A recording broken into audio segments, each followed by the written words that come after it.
வெற்றி, நான் உங்ககிட்ட இருந்து தொடங்குறேன்.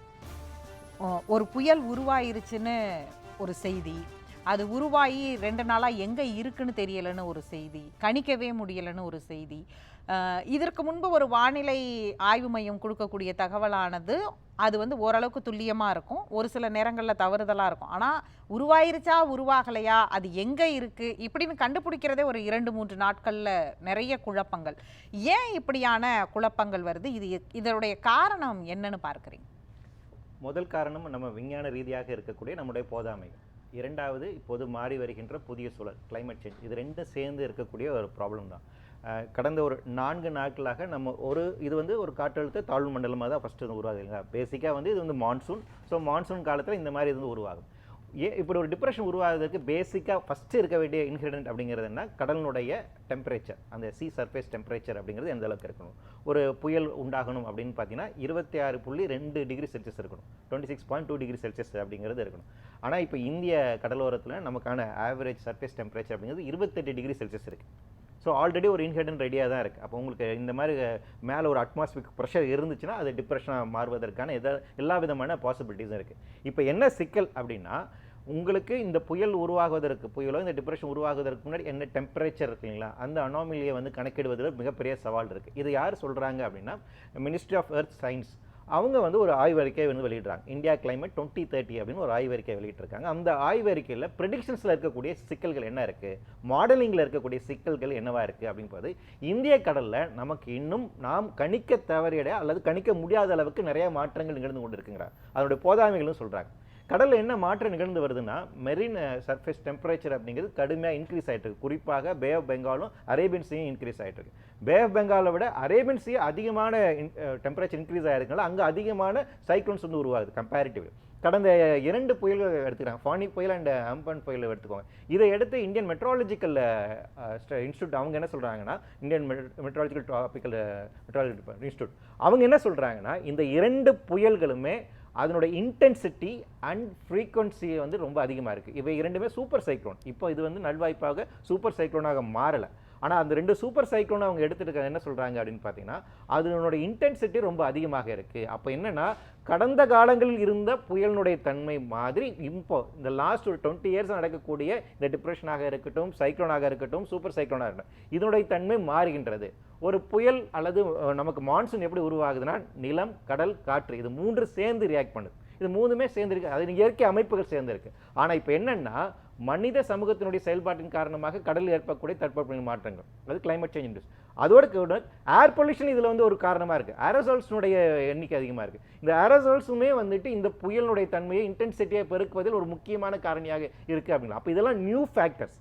அப்போ ஆல்ரெடி நமக்கு தெரிஞ்ச ஃபேக்டர்ஸின் அடிப்படையில் இருந்து வெதர் ப்ரெடிக்ஷன் நம்ம வந்து கடந்த காலம் பண்ணிட்டு இருக்கோம். இப்போ என்னன்னா, நியூ ஃபேக்டர்ஸ் ஆட் ஆகிட்டு இருக்கு. ஒரு டிராபிக்கல் ரீஜனில் நீங்கள் வெதர் ப்ரெடிக்ட் பண்ணுறது அப்படிங்கிறது மிக மிக சவாலான விஷயம். ஏன்னா நமக்கு இந்தியன் டைஃபோல் எஃபெக்ட் இருக்குது, எல்னினோ எஃபெக்ட் அப்படிங்கிறது இருக்குது. இதை தாண்டி இருக்கக்கூடிய அட்மாஸ்பியரிக் சர்க்குலேஷன் இருக்கக்கூடிய மாற்றங்கள் இருக்குது. இவை எல்லாத்தையும் கணக்கில் கொண்டு நம்ம நிலத்தில் சார்ந்திருக்கக்கூடிய அமைப்புகள் என்னவாக ரியாக்ட் பண்ணுங்கிறது வரைக்கும் நீங்கள் வெதர் ப்ரெடிக்ட் பண்ணணும். இப்போ கூடுதலாக புதிய அனாமலிஸ் வருது, புதிய ஃபேக்டர்ஸ் வருது. அப்போ அதை இன்க்ளூட் பண்ணி நீங்கள் வெதரை ப்ரெடிக்ட் பண்ணணும். இந்தியாவுக்கான கிளைமேட் மாடல் கிடையாது. நம்ம தொடர்ச்சியாக அதை வந்து பேசிக்கிட்டே இருக்கோம். போன மழை காலத்திலையும் பேசணும். இந்தியாவுக்கான கிளைமேட் மாடல் இன்னைக்கு வரைக்கும் உருவாக்க முடியல. ஐஐடி பூனே வந்து அதை ரெடி பண்ணிட்டு இருக்கா இன்னைக்கு இல்லை. இப்போ என்னன்னா, அதையும் தாண்டி நம்ம அடுத்து எங்கே போக வேண்டியது இருக்குன்னா, சவுத் இந்தியாவுக்கான கிளைமேட் மாடல் தனியாக வரும். ரீஜனல் ஸ்பெசிஃபிக்காக இருக்கக்கூடிய கிளைமேட் மாடல் டெவலப் பண்ண வேண்டிய ஒரு தேவை இருக்குது. நமக்கு போதுமான சேட்டலைட்ஸுமே வந்துட்டு இல்லை. வெதர் சேட்டலைட்ஸுமே ரொம்ப வந்து கம்மியாக தான் இருக்குது. இன்னும் சொல்லப்போனால் ரீஜனல் லெவலில் நமக்கு ட்ராபிக்கல் மெட்ராலஜி சம்மந்தமான இன்ஸ்டியூஷன் தேவை. இப்போ இந்தியாவில் ஒரே இன்ஸ்டியூஷன் தான் இருக்குது. அப்போ நம்ம இங்கே ஒவ்வொரு பிராந்தியத்தில் எப்படி எய்ம்ஸ் வந்து நம்ம கேட்குறோமோ, அதே போல் இந்த மாதிரி ட்ராபிக்கல் மெட்ராலஜிக்கல் இன்ஸ்டிடியூஷன்ஸ் வந்து நமக்கு தேவை. இந்த மாதிரி இருக்கும் போது தான் ஆய்வுகள் அதிகப்படுத்துகின்ற போது தான் இருக்கும். அப்போ இன்னைக்கு புதிய புதிய சவால்கள் இருக்கின்ற போது, புதிய ஃபேக்டர்ஸ் அப்படிங்கிறது இருக்கும்போது இது கணக்கிடுவது மிக சவாலாக இருக்குது. இதில் இன்னொன்று என்ன சொல்கிறாங்கன்னா, இந்த 8 முதல் 4 நாட்கள் எடுத்துக்கொள்ளுங்களா, இந்த டைம் பீரியட் இருக்குங்களா, இது வந்து புதிய ஒரு பேரியர் அப்படிங்கிறாங்க. இந்த அந்த புள்ளி தான். அதாவது ஒரு பக்கம் அதை வந்து சமூக வலைதளங்களில் ஒரு மீம்ஸாக கடந்து போனாலும் கூட, புயல் புயல் வேகங்கிறது வந்து இப்போ என்னன்னா அது நினைச்சு நிதானிச்சு நான் வரணும்னு நினைக்கிறப்ப வர்றேன் அப்படிங்கிற மாதிரிலாம் நிறைய கமெண்ட்ஸ் வருது. ஆனால் ஒரு கேள்வி இருக்குல்ல, ஏன் வந்து அது இந்த மாற்றத்துக்கு உள்ளாகுது? திடீர்னு இந்த மாற்றம் ஏன் நடக்குது? முன்பெல்லாம் சொல்லுவாங்க அந்த கண்ணு பகுதி எங்கே இருக்குது, எத்தனை மணிக்கு கறக்கும், எந்த இடத்துல எக்ஸாக்டாக கிடக்கும். இன்றைக்கு மதியம் நம்மளுடைய வானிலை ஆய்வு இயக்குனர் சொல்லும்போது கூட அதில் அவ்வளோ அக்யூரஸியான கிளாரிட்டியான டேட்டா எதுவுமே இல்லை. விடிகாலையில் 4 மணிக்கா அல்லது வந்து அது வரக்கூடிய வேகத்தில் அதுக்கு முன்னாடியே எதையுமே நம்மளால கணிக்க முடியல. ஒவ்வொரு நேரமும் ஒவ்வொரு இடத்துல அது வந்து கரையை கடக்கும்னு சொல்லப்படுது. ஏன் வந்து இந்த டிஃபரன்ஸ் வருது? அக்யூரஸியில் வந்து என்ன நடக்குது? ஏன்னா துல்லியமாக நம்ம கடலை கணிப்பதற்கான நம்மிடம் போதுமான எக்யூப்மெண்ட்ஸ் இல்லை, அந்த விஞ்ஞானம் வளரல. இன்னும் சொல்லப்போனால் ரொம்ப லார்ஜ் ஏரியா இன்னும் அன்எக்ஸ்ப்ளோர்டாக இருக்குங்கிற வார்த்தையை வந்து பயன்படுத்துகிறாங்க. நான் சொன்ன இந்த ஆய்வறிக்கையில் நம்ம இந்திய பெருங்கடலில் என்ன நிகழ்ந்து கொண்டிருக்கிறது என்பதை நாம் இன்னும் கணிக்கவில்லை, போதுமான அளவுக்கு கணிக்கவில்லை அப்படிங்கிற. ரெண்டாவது இந்த இது வந்து பார்த்தீங்கன்னா திக்னஸ் பேரியர் அப்படிங்கிற இந்த வார்த்தையை வந்து பயன்படுத்துகிறாங்க, இந்த 8 முதல் 4 நாட்கள் இருப்பதற்கான. இதற்கான காரணம் அப்படிங்கிறது போது கடந்த ஃபானி புயல்லையும் இதே மாதிரி இருந்திருக்கு, ஆம்பன் புயல்லையும் இதே மாதிரி தான் இருந்திருக்கு, ஒக்கி புயல்லையும் இதே மாதிரி தான் இருந்திருக்கு. அப்போ ஏன் இவ்வளோ அதிகமான காலகட்டங்கள் எடுத்துக்கொள்ளுது அப்படிங்கும்போது இது வந்து கிளைமேட் சேஞ்சோட முக்கியமான. ஏன்னா அந்த இடத்துல டெம்பரேச்சர் இன்க்ரீஸ் இருக்கு இல்லைங்களா, அது கரெக்டாக குறிப்பிட்டு சொல்றாங்கன்னா 0.8 இருந்து 1.2 டிகிரி செல்சியஸுக்கான ஒரு இன்க்ரீஸ் இருந்திருக்கு. இந்த மாதிரி டிப்ரெஷன்ஸ் வந்து உருவாகும் முன்னாடி காலகட்டத்தில் அதோட உயர்வு. அப்போ இந்த டெம்பரேச்சர் அதிகமாக இந்த ஒரு குறிப்பிட்ட இடங்களில் அதுக்கான இன்க்ரீஸ் இருக்கின்ற போது இது இவ்வளவு டைம் பீரியட் எடுத்துக்கு. இந்த டெம்பரேச்சர் பேரியர் லேயர்ஸ் அப்படிங்கிறத சொல்றாங்க. அப்போ இதனுடைய இன்ட்ராக்ஷனில் தான் இதெல்லாம் நிகழ்வது அப்படிங்கிறாங்க. இன்னும் சொல்லப்போனால் ஆனால் நமக்கு என்னன்னா இன்னும் அன்எக்ஸ்ப்ளோர் ஏரியாஸ் இன்னும் அதிகமாக இருக்கு. இன்னும் நம்ம துல்லியத்தன்மை அப்படிங்கிறதுல வெதர் ப்ரெடிக்ஷனில் நம்ம 100% துல்லியம் என்றைக்கும் வர முடியாது, 60 to 80% தான். ஆனால் கடல் சார்ந்து இருக்கக்கூடிய ப்ரெடிக்ஷன்ஸ் பொறுத்த வரைக்கும் நம்ம அதில் ரொம்ப இன்னும் பின்தங்கி இருக்கிறோம். அப்போ என்னென்னா உங்களுக்கு புதிய புதிய ஃபேக்டர்ஸ் உருவாகிறதுனால துல்லியமாக இனிமேல் வந்து ஒரு டிப்ரெஷன் உருவாகுவதோ அது வந்து ஒரு சூப்பர் சைக்ளோனாக மாறுவதற்கான பாசிபிலிட்டிஸ்ங்கிறத துல்லியமாக நம்மளால் கருத்து சொல்ல முடியுமா அப்படின்னா முடியாது. ஆனா ஒரு பக்கம் வந்து நீங்க சொல்றீங்க நம்ம கிட்ட தொழில்நுட்பம் வந்து ரொம்ப குறைவா இருக்கு, துல்லியமா கணிக்கிறதுல இருக்கக்கூடிய 60% 80% ஏற்கனவே இருக்கக்கூடிய டேட்டா தரவுகள் கூட இப்ப நமக்கு கஷ்டமான ஒன்றா தான் இருக்கு அப்படின்லாம் ஒரு பக்கம் சொல்றீங்க. அதாவது நம்மளுடைய வானிலை ஆய்வு மையம் கொடுக்கறதுலே இவ்வளவு சவால்கள் இருக்கு.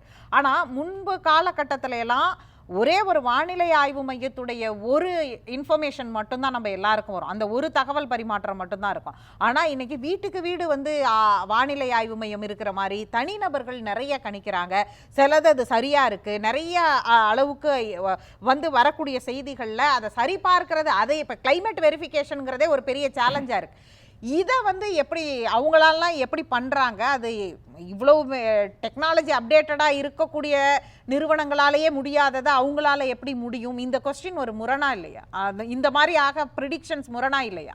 இல்லை, அது இன்னைக்கு வந்து இந்த டேட்டாஸ் வந்து பப்ளிக் டொமைனில் அவைலபிளாக இருக்குது. இப்போ வந்து நம்ம ஐஎம்டிஏ வந்து எப்படி இந்த உங்களுக்கான புல்லட்டின் கொடுக்குறாங்க அப்படின்னு பார்த்தீங்கன்னா நம்ம இஸ்ரோ தரக்கூடிய சேட்டலைட் சார்ந்திருக்கக்கூடிய டேட்டாஸ், அப்புறம் லோக்கல் இங்கே இருக்கக்கூடிய வெதர் ஸ்டேஷன்லேருந்து தரக்கூடிய தரவுகள், இதனோடு சேர்த்து அவங்க என்ன பண்ணுறாங்கன்னா நம்ம யூரோப்பியன் ஏஜென்சி அவங்க கொடுக்கக்கூடிய டேட்டாஸ், அமெரிக்கன் மெட்ராலஜிக்கல் டிபார்ட்மெண்ட் கொடுக்கக்கூடிய டேட்டாஸ், இதெல்லாம் சேர்த்து வச்சு தான் அவங்க கொடுக்குறாங்க. ஸோ இந்த டேட்டாஸ் வந்து ரெடியில் அவைலபிளாக இருக்குது. அப்போ ஒரு தனிநபராக நான் இருக்குது. இப்போ ஒரு ஐஎம்டிஐ பொறுத்த வரைக்கும் அவங்க சில ப்ரோட்டோகால்ஸ் இருக்குது. அவங்க எப்போ வந்து ஒரு புல்லட்டினை வெளியிடலாம், எப்போ வார்னிங் கொடுக்கலாம் அப்படிங்கிறதுக்கான ஸ்ட்ரிக்ட் நார்ம்ஸ் இருக்குது. அப்போ அவங்க குறிப்பிட்ட டைம் பீரியட் எடுத்துக்குவாங்க. சுனாமியே நிகழ்ந்தாலும் அதுக்கு ஒரு குறிப்பிட்ட டைம் பீரியட் எடுத்து தான் அவங்க ப்ரோட்டோகால் கொடுக்க முடியும், வார்னிங் கொடுக்க முடியும். ஸோ அவங்களுக்கு அந்த ப்ரோட்டோகால் இருக்குது. ஆனால் ஒரு இண்டிவிஜுவலுக்கு அது கிடையாது. எனக்கு அந்த டேட்டா முன்கூடியே கிடைக்கின்ற போது நான் குறைஞ்சபட்சமாக அது கணிக்கின்ற வாய்ப்பு எனக்கு கிடைக்கும் போது நிறைய அதர் ஆப்ஸ் வந்துருச்சு.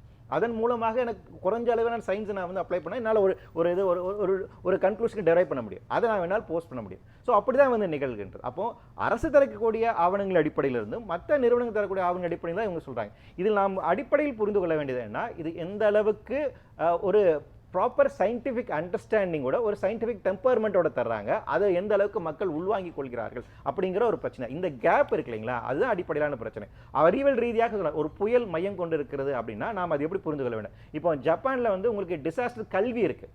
அதனால ஒரு சிறிய அளவுனா ரிக்டர் ஸ்கேலான நிலநடுக்கம் அப்படின்னா அவங்க பதட்டம் அடைகிறதில்ல. அவங்க 4க்கு மேலே போகும்போது அவங்க வந்து பதட்டம் அடைகிறாங்க, இது ஆபத்து, அப்போ நம்ம என்ன செய்யணுங்கிற ஒரு ப்ரிப்பேர்னஸ் இருக்குது. ஆனால் நம்ம மக்களுக்கு அந்த ப்ரிப்பேர்னஸ் இல்லை. ஏன்னா நமக்கு டிசாஸ்டர் கல்வி இல்லை, பேரிடருக்கான ஒரு கல்வி பயிற்றுவிப்பு அப்படிங்கிறது. அப்போ சைக்காலஜியில் எதிர்கொள்வது சிக்கலாக இருக்குது. அப்போ ஒரு சிறிய அளவிலான ஒரு அறிவுறுத்தல் வருகின்ற போது, ஒரு வார்னிங் வரும்போது அது நம்ம வந்து பேனிக்காக எடுத்துக்கிறோம். ஸோ இந்த பிரச்சனை தான், இந்த இடைவெளி தான் அதுக்கான அடிப்படை. இன்னொரு கிளைமேட் வெரிஃபிகேஷனில் சொல்லப்படுற இன்னொரு முக்கியமானது, இத்தனை ஆண்டுகளுக்கு பிறகு இப்படி ஒரு மழை அப்படின்ற ஒரு இது. அதாவது இப்போ ஒரு உதாரணத்திற்கு நேற்றைக்கு கோயம்புத்தூர்ல ஒரு தனியார் ஒருத்தர் வானிலை ஆய்வை கணிச்சு சொன்னதா ஒரு செய்தி பரவுது. அந்த செய்தியில என்ன சொல்றாங்க, 47 வருஷத்துக்கு பிறகு கோவையில் இப்படி ஒரு மழை பெய்ய போகுது, ஞாயிற்றுக்கிழமையும் திங்கட்கிழமையும் அதிதீவிர மழை பெய்ய போகுது அப்படின்னு ஒரு செய்தி வருது. வந்து மழை பொழிஞ்சதுக்கப்புறம் அதோடைய ஆவரேஜ் ரெயின்ஃபாலோடைய கம்பேரிசனை வச்சு நம்ம சொல்லக்கூடியதற்கும் ஒரு கணிப்புலேயே இது இத்தனை வருஷத்துக்கு முன்னாடின்னு சொல்கிறதுமே எந்த அளவுக்கு அது சரியான ஒன்றாக இருக்கும் அப்படின்னு ஒரு கொஸ்டின் இருக்குல்ல. உண்மைதான். ஏன்னா இதுக்கான ஆளுமைகள் நமக்கு போதுமான வெரிஃபிகேஷன்ஸ் அப்படிங்கிறதுல டேட்டா வெரிஃபிகேஷன் அப்படிங்கிறது மிக ரொம்ப ஃபேக்ட் செக்கிங் அப்படிங்கிறது ரொம்ப முக்கியமான விஷயம். வெதரில் ஃபேக்ட் செக்கிங் அப்படிங்கிறது ரொம்ப சவாலான விஷயம். ஆனால் நம்ம இடம் ஒரு 150 ஆண்டுகளுக்கான டேட்டாஸ் வந்து இருக்குது. ஆங்கிலேயர்கள் காலகட்டத்திலிருந்து நம்ம வந்து இந்த மெட்ரோலஜிக்கல் ஃபைண்டிங்ஸ் வந்து நம்ம டேட்டாஸ் வந்துருக்கோம். அந்த சர்வீஸ் அப்படிங்கிறது இருக்குது. அப்போ அது அந்த பொது வழியில் இருக்குது. அது நம்ம கம்பேர் பண்ணி பார்க்கலாம். இன்னொரு முக்கியமான விஷயம்னா ரீஜனல் லெவல் டேட்டாஸ் அப்படிங்கிறது அதிகமாக விவாதிக்கப்படல. இப்போ தருமபுரியில் வந்துட்டு இவ்வளோ மழை பெஞ்சிருக்கு, காயல்பட்டினத்தில் வந்து இவ்வளோ மழை பெய்திருக்குங்களே, இந்த ரீஜனல் டேட்டாவில் அதிகமாக விவாதிக்கப்படல. அப்போ ஒரு இடத்துல இருந்து ஒருத்தர் சொல்றாரு அப்படின்னா அது உடனே நியூஸ் ஆகுது. ஏன்னா நமக்கு அதிகமான டேட்டாஸ் நமக்கு எங்க இருக்கு அப்படின்னு பார்த்தா சென்னை சார்ந்து இருக்கக்கூடிய வெதர் டேட்டாஸ் அதிகமா இருக்கு. மற்ற பிராந்தியங்களில் இருக்கக்கூடிய வெதர் டேட்டாஸ் அப்படிங்கிறது இல்லை. அப்போ இங்கே ஒரு 50 ஆண்டுகளுக்கு ஒரு வாட்டியோ 30 ஆண்டுகள் ஒரு நிகழ்வாக மாறுகின்ற போது அது வந்து ஒரு புதிய நியூஸ். ஆனால் அடிப்படையில் ஒரு விஷயம் நான் புரிந்து கொள்ள வேண்டியதுன்னா லாஸ்ட் ஒரு 20 இயர்ஸ் அப்படிங்கிறது நம்ம தொடர்ச்சியா வேறு விதமான ஒரு வெதரை நாம சந்தித்து கொண்டு இருக்கிறோம். அப்போ இந்த நியூ நார்மல்ஸே எப்படி எதிர்கொள்வது இத மினிஸ்ட்ரி ஆஃப் எர்த் அட்ரஸ் பண்ணிருக்கா? இந்த நியூ நார்மல்ஸியை அட்ரஸ் பண்ணுதா மினிஸ்ட்ரி ஆஃப் எர்த்? மத்திய அரசு இதை அட்ரஸ் பண்ணுதா? இல்ல மத்திய அரசு என்ன பண்றாங்கன்னா இந்த போதுமான அளவுக்கு அட்ரஸ் பண்ணல அப்படிங்கிறாங்க. கிளைமேட் சேஞ்ச் அப்படிங்கிற வார்த்தை அவங்க இருக்கிறாங்க, அதுக்கான ஒப்பந்தங்கள் கையில் இருக்காங்க. ஆனா கிளைமேட் சேஞ்ச் சார்ந்து இருக்கக்கூடிய பொருளாதார ரீதியாக இருக்கக்கூடிய நடவடிக்கை தான் மேற்கொள்றாங்களே, இந்த சயின்ஸ் அவங்க டெவலப் பண்ணல. அதான் சொல்றேன், நான் ஃபர்ஸ்ட் சொல்லக்கூடிய அந்த டாக்குமெண்ட் இருக்கு இல்லைங்களா, இந்தியா கிளைமேட் 2030 அப்படிங்கிறது ministry of science and technology வெளியிட்டுதான். அதில் அவர்கள் போதாமே சொல்கிறார்கள். அப்ப அது என்ன பண்ண போறோம்னு இப்போ இந்தியன் ஜியாலஜிக்கல் சர்வே ஆஃப் இந்தியாவோட வேலை என்னவா இருக்கணும்? அவங்க இதை சர்வே பண்ணணும் இல்லையா? இந்தியன் மெட்ரோலஜிக்கல் டிபார்ட்மெண்ட் நீங்க என்ன எப்படி வலுப்படுத்த முடியும், அது ரீஜனலாக எப்படி கொண்டு போகணும், இந்த நடவடிக்கையை நம்ம மேற்கொண்டிருக்கோமா அப்படின்னா கிடையாது. வெதர் ப்ரெடிக்ஷன்ஸ்ல நாம இன்னும் ரொம்ப பின்தங்கி போய் தான் இருக்கோம். அந்த அறிவியல் இன்னும் வளர்க்கப்படல. அதுல ஒன்றிய அரசு பொறுத்த வரைக்கும் இதுல பட்ஜெட்ல இதுக்கான ஒதுக்கீடோ இது புதிய முன்னெடுப்புகளோ என்ன சொல்ல போனா வயநாடு அப்போ வந்து பாத்தீங்களா லேண்ட் ஸ்லைடிங்கான அட்லஸே இப்போ தான் ரெடி பண்றாங்க. அதுல கேரளா கிடையாது, உத்தரகாண்ட் மட்டும்தான் அது பண்ணியிருக்காங்க. அப்போ இன்னும் அடுத்து நம்ம சைக்ளோன்ஸ்க்கான அட்லஸ் வந்து நீங்கள் வந்து ரெடி பண்ண வேண்டிய ஒரு தேவை இருக்குது. அர்பன் ஃப்ளட்டிங்கான அட்லஸ் வந்து ரெடி பண்ண வேண்டியது. இந்த மாதிரி விஞ்ஞான ரீதியாக இருக்கக்கூடிய முன்னெடுப்புகள் அப்படிங்கிறது போதுமையான இல்லை அப்படிங்கிறது அடிப்படை விஷயம்.